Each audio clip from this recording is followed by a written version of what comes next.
Welcome back, everybody, for another deep dive. Today, we're going to be looking at something a little different. Hmm. Okay.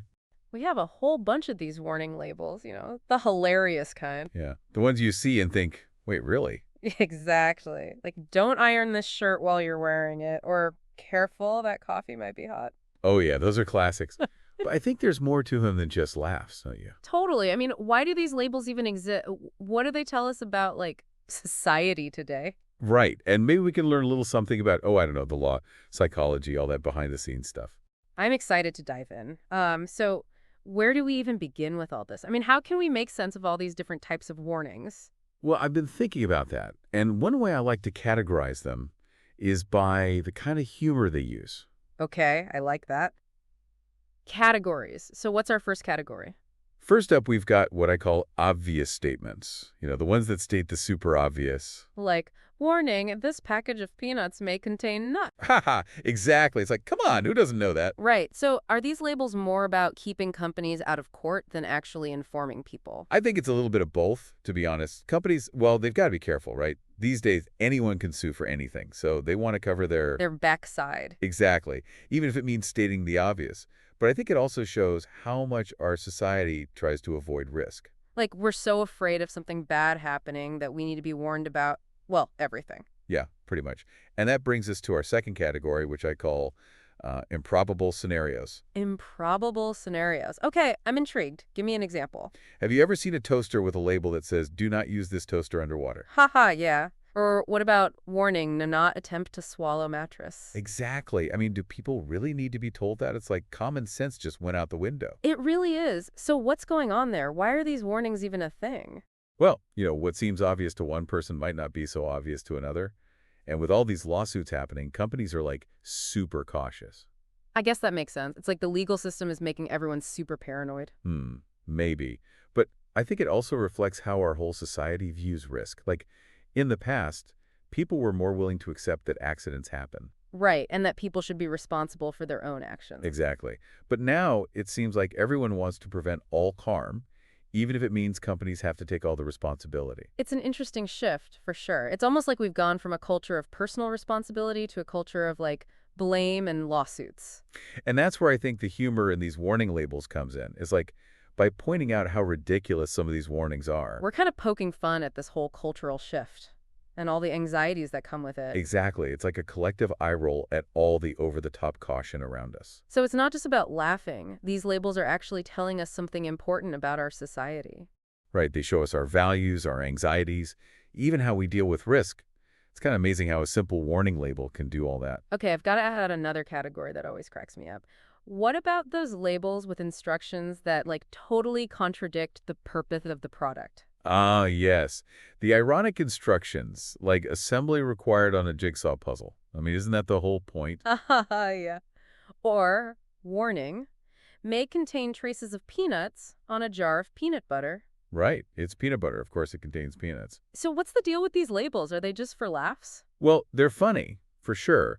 But I think they also highlight how much companies want to avoid any possibility of being sued, even if it means saying the most obvious things. Okay, so speaking of obvious things, there's one label that I think takes the cake.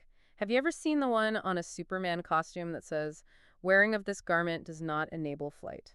Oh, yeah. That one's a classic. I mean, come on. Do they really think someone's going to jump off a building because they think their Superman costume will make them fly? Well, probably not. But you never know. And companies would rather be safe than sorry, especially when it comes to lawsuits. I guess so. But it does make you wonder, where do we draw the line between personal responsibility and, like, corporate responsibility? That's the million-dollar question, isn't it? It's definitely a complex issue. Yeah, for sure. But it seems like these warning labels, as funny as some of them are really a reflection of that whole debate. You got it. They show how our society is constantly trying to figure out this whole thing about risk, responsibility, and who's to blame when things go wrong. It's almost like they're a snapshot of our culture, like a little window into all our anxieties and worries. Exactly, and I think that's what makes them so fascinating. We can laugh at them, but they also make us think about some pretty important stuff. So next time you see one of these crazy warning labels, don't just chuckle and move on. Take a second to think about what it might be saying about us, about the world you live in. I like that. It's like a little reminder that even the silliest things can have a deeper meaning. It's funny you should say that about these warning labels and how they kind of reflect this whole debate, because you mentioned earlier something about companies being worried about these outlandish lawsuits. Uh-huh. Can you think of like a real life case that shows what you're talking about? Oh, yeah, absolutely. There's this really famous case back in the 90s. You might have heard of it. Oh, yeah. This woman sued McDonald's because she spilled hot coffee on herself. Oh, right. Yeah, I remember that one everyone was talking about. It totally blew up in the media, and a lot of people used it as like the perfect example of a ridiculous lawsuit. Oh, yeah, for sure. But the thing is, a lot of people got the details wrong. The woman actually got really badly burned. And it turns out McDonald's had been serving their coffee way hotter than they should have. Oh, wow. So it wasn't as frivolous as everyone thought it was. Not at all. The jury ended up giving the woman a ton of money, but the judge lowered it later on anyway. The whole thing sparked this big debate about product liability, warning labels, and personal responsibility.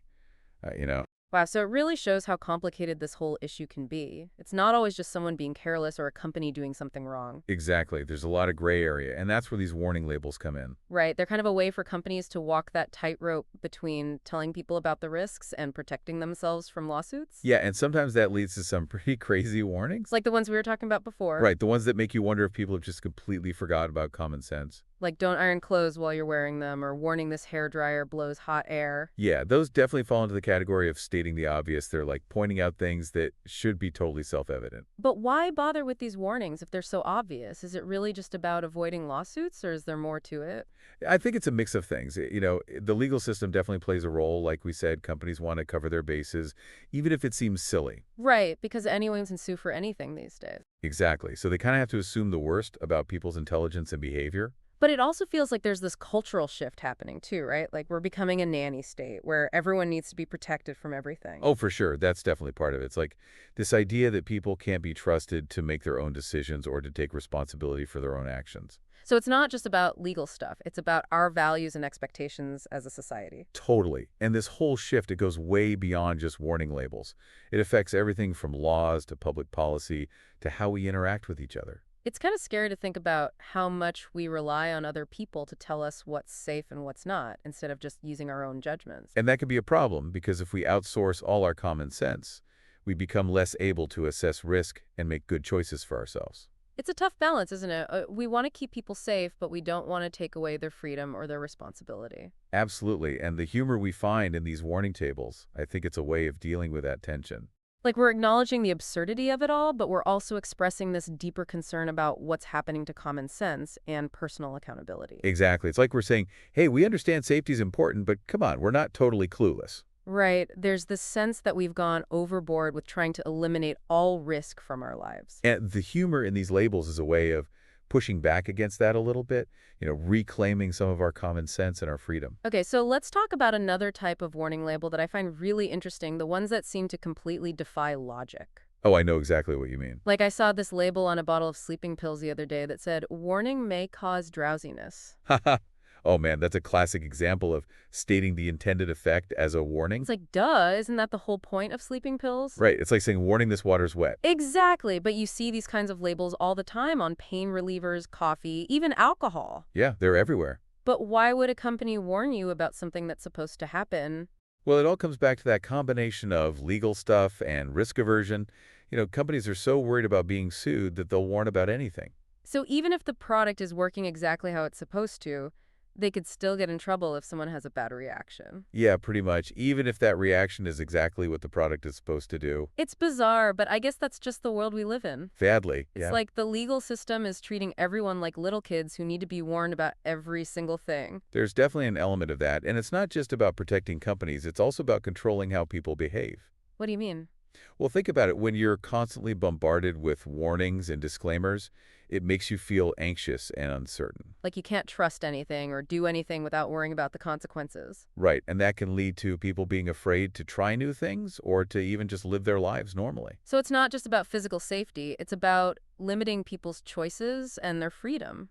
I think that's a really important point, and it's something we should all be thinking about. It's kind of freaky when you think about how these warning labels, even the ones that make us laugh, they show how we think about risk and responsibility and even like basic common sense. Yeah, it's like they're a reflection of our culture. Totally. But before we go too deep down that rabbit hole, I want to go back to something you said earlier about these labels being a form of like social commentary. Oh, yeah. What did you mean by that? Well, think about some of the examples we've talked about, like that Superman costume that says you can't fly in it. Right. On the surface, it's just silly, but when you look closer, it's kind of making fun of how sue-happy our society is. So the humor is like a way of pointing out how ridiculous the whole thing is. Exactly. It's like saying, look how crazy this is, but without directly attacking the legal system or anything. So it's a sneaky way of criticizing society. Yeah, you could say that. And it's not just about legal stuff either. Like those labels that warn you about obvious dangers, like caution, hot beverage may be hot. Oh, yeah, those are great. I think they're commenting on how we try to protect ourselves from every little thing and how much we hate taking risks. Like, we're so scared of getting hurt that we need to be reminded that fire is hot. It's sad but true, and all this fear of risk, it can actually stifle creativity and innovation, you know? How so? Well, if you're always worried about getting sued or making a mistake, you're less likely to try new things or to push the boundaries. That's a really good point. It's like we're giving up our freedom for this illusion of safety. Exactly. And the humor in these warning labels, it's like a reminder of that trade-off. It's saying, hey, maybe we've gone a little too far with this whole safety thing. So next time we see a ridiculous warning label, we shouldn't just laugh it off. Right. We should think about what it says about us and our values and how we deal with risk and responsibility. I totally agree. Those labels can be more than just funny. They can make us think about some really important stuff. Well said. And on that note, I think it's time to wrap up our deep dive into the world of hilarious warning labels. Yeah, it's been a fun ride exploring this weird intersection of humor, law, psychology, and culture. We've laughed, we've thought, and hopefully we've all come away with a new perspective on these crazy warning labels. And who knows, maybe the next time you see one, you'll look at it a little differently. Thanks for joining us on this deep dive, everyone. Until next time, stay curious, stay informed, and don't forget to laugh at the absurdity of it all.